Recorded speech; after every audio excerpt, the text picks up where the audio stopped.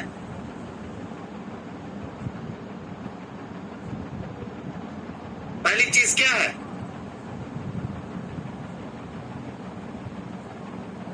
الایمان بالقبر وما يحدث فيه.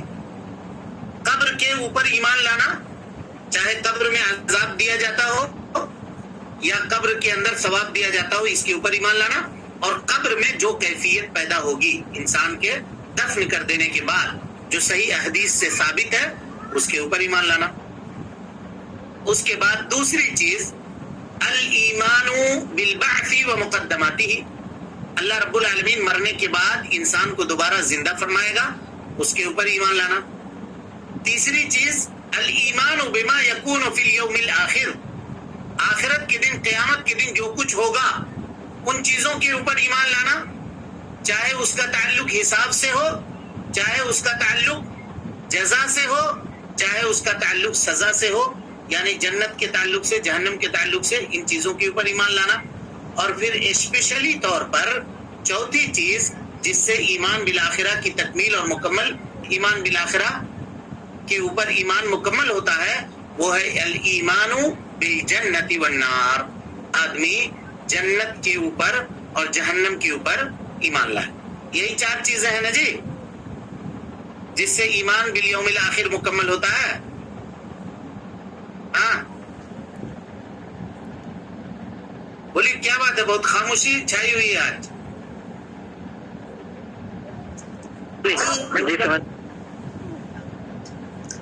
یہی چار چیز ہے نا؟ جی جی. ہاں تو آپ لوگ لکھتے تھے کہ نہیں لکھتے تھے؟ ہاں لکھے. کیوں نہیں بتا؟ وہ بولتے ہیں لکھے تھے تو.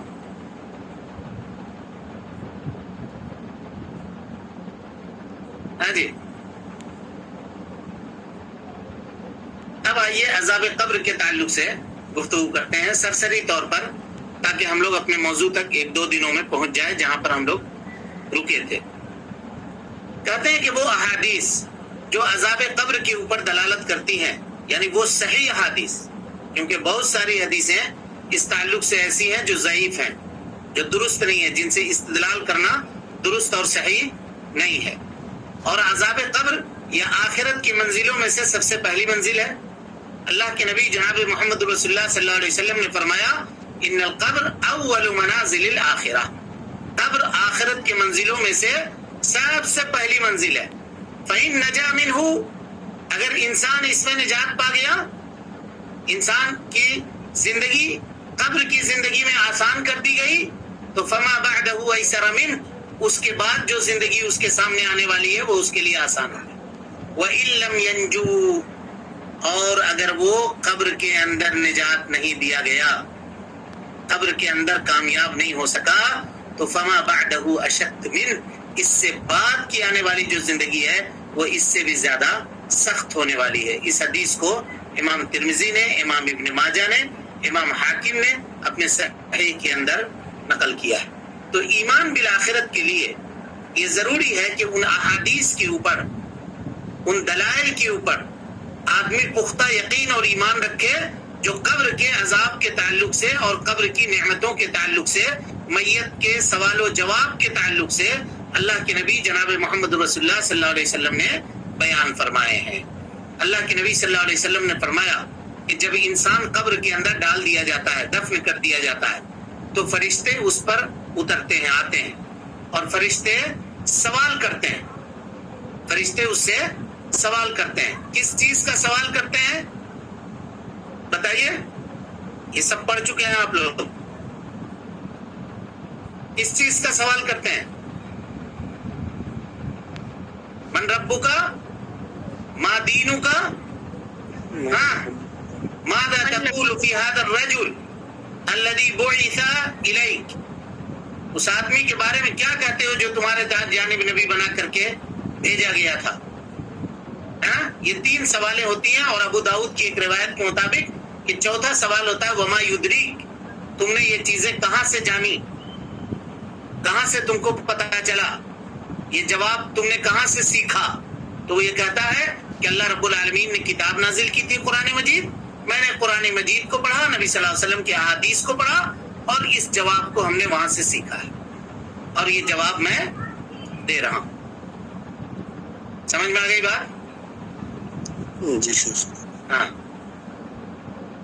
تو یہی سوال و جواب جو ہے نا، فرشتوں کا سوال و جواب جو قبر کے اندر میت سے کیا جائے گا، اسی کو کہتے ہیں فتنہ قبر۔ کیا کہتے ہیں؟ فتنہ قبر۔ اور اس میں میرے بھائی لوگ 2 مقامات سے گزرتے ہیں، 2 مقامات سے گزرتے ہیں۔ پہلا مقام تو یہ ہوتا ہے کہ ایک انسان جس نے دنیا کی زندگی اللہ رب العالمین کی عبادت میں، اللہ رب العالمین کی عبادت میں گزاری تھی، توحید کا اقرار کیا تھا، توحید کو خالص کیا تھا، وہ اللہ رب العالمین کے اس امتحان میں، فرشتوں کے سوال و جواب میں وہ کامیاب ہو جاتا ہے، تو اس کی زندگی اچھی گزرتی ہے۔ اور دوسرا شخص یہ ہوتا ہے کہ فرشتوں کے سوال و جواب میں وہ کامیاب نہیں ہو پاتا، اور اس کی زندگی عذاب کے اندر، تکلیف کے اندر، نقمت کے اندر، اور طرح طرح کی مصیبت اور پریشانی کے اندر گزرتی ہے۔ اللہ رب العالمین ہم کو اور آپ کو اس مصیبت اور اس پریشانی سے محفوظ رکھے گا۔ دنیا میں بعض لوگ ایسے ہیں، کچھ فرق ایسے ہیں جو عذاب قبر کا اور نعیم قبر کا انکار کرتے ہیں۔ وہ یہ کہتے ہیں کہ انسان جب مر جائے گا تو قبر کے اندر اس کے ساتھ عذاب وغیرہ کا کوئی معاملہ نہیں ہوگا، اس کو نعمتوں سے اللہ رب العالمین قبر کے اندر نہیں نوازے گا، یہ دعویٰ کرتے ہیں۔ تو آئیے سرسری طور پر ان آیات اور ان احادیث سے ہم گزرنے کی کوشش کرتے ہیں جن میں اللہ رب العالمین نے عذاب قبر کا تذکرہ فرمایا ہے۔ ان آیات میں سے سب سے پہلی آیت ہے، اللہ رب العالمین قرآن مجید کے اندر بیان فرماتا ہے وَلَوْ تَرَى إِذِ الظَّالِمُونَ فِي غَمَرَاتِ الْمَوْتِ وَالْمَلَائِكَةُ بَاسِطُو أَيْدِيهِمْ أَخْرِجُوا أَنفُسَكُمْ الْيَوْمَ تُجْزَوْنَ عَذَابَ الْهُونِ بِمَا كُنْتُمْ تَقُولُونَ عَلَى اللَّهِ غَيْرَ الْحَقِّ وَكُنْتُمْ عَنْ آيَاتِهِ تَسْتَكْبِرُونَ وَكُنْتُمْ عَنْ آيَاتِهِ تَسْتَكْبِرُونَ۔ علماء کی ایک جماعت اس آیت کے تعلق سے کہتی ہے، یہ آیت کا ترجمہ دیکھیے، وَلَوْ تَرَى إِذِ الظَّالِمُونَ فِي غَمَرَاتِ الْمَوْتِ۔ آپ کا کیا خیال ہے کہ ظالم لوگ جب غمرات موت یعنی سکرات موت، موت کی سکرات میں ہوتے ہیں اور جسم سے ان کی روح نکلنا چاہتی ہے، دنیا سے رخصتی کا معاملہ ہوتا ہے، وَالْمَلَائِكَةُ بَاسِطُو أَيْدِيهِمْ، اور فرشتے ان کے سامنے کھڑے ہوتے ہیں، باسطو ایدیہم، ہاتھ کھولے ہوئے ہوتے ہیں، یعنی ان کو مار رہے ہوتے ہیں، اخرجوا انفسکم، اور کہتے ہیں کہ نکالو اپنے روحوں کو، الیوم تجزون عذاب الہون، آج کے دن تم بدلہ دیے جاؤ گے رسوا کن عذاب کا. کیوں بدلہ دیے جاؤ گے؟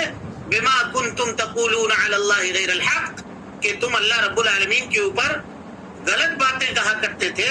وکنتم عن آیاتہ تستکبرون، اور اللہ رب العالمین کی آیتوں سے تم تکبر کرتے تھے، دلائل کو نہیں مانتے.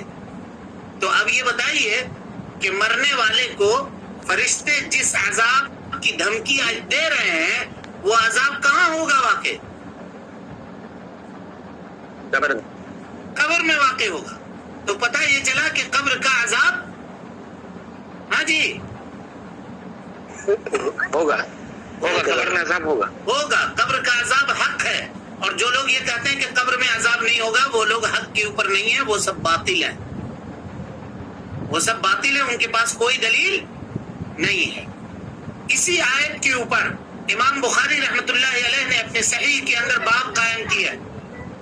امام بخاری کہتے ہیں باب ما جاء فی عذاب القبر، اس سلسلے میں بیان کہ عذاب قبر کے تعلق سے جو کچھ ذکر ہے شریعت میں، وقولہ تعالی، اور اللہ رب العالمین کا یہ قول، وَلَوْ تَرَى إِذِ الظَّالِمُونَ فِي غَمَرَاتِ الْمَوْتِ وَالْمَلَائِكَةُ بَاسِطُو أَيْدِيهِمْ أَخْرِجُوا أَنفُسَكُمْ الْيَوْمَ تُجْزَوْنَ عَذَابَ الْهُونِ بِمَا كُنتُمْ تَقُولُونَ عَلَى اللَّهِ غَيْرَ الْحَقِّ وَكُنتُمْ عَنْ آيَاتِهِ تَسْتَكْبِرُونَ.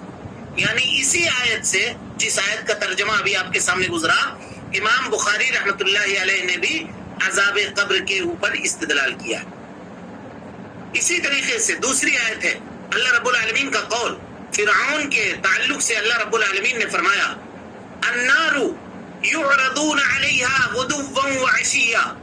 فرعون اور آل فرعون کے اوپر اللہ رب العالمین صبح و شام عذاب کو پیش کرتا ہے، صبح و شام عذاب کو پیش کرتا ہے.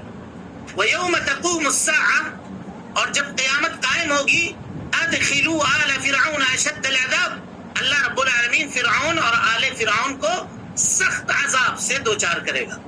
اب یہ فرعون کے اوپر اور اس کے خاندان کے اوپر، اس کے گھر والوں کے اوپر، اس کے لاؤ اور لشکر کے اوپر جو عذاب پیش کیا جا رہا ہے صبح و شام، یہ عذاب کہاں پیش کیا جا رہا ہے جی؟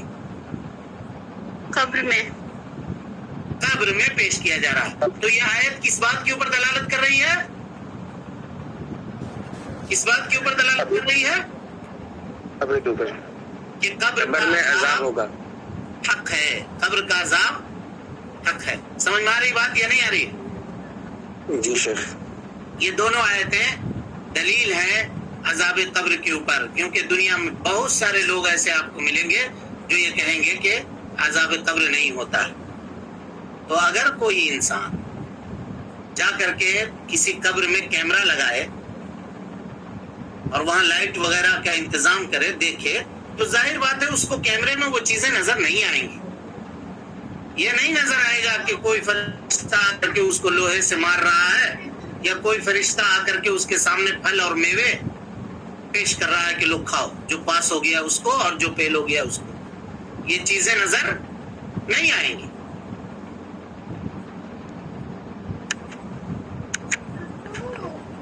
لائٹ چلی گئی ہمارے یہاں.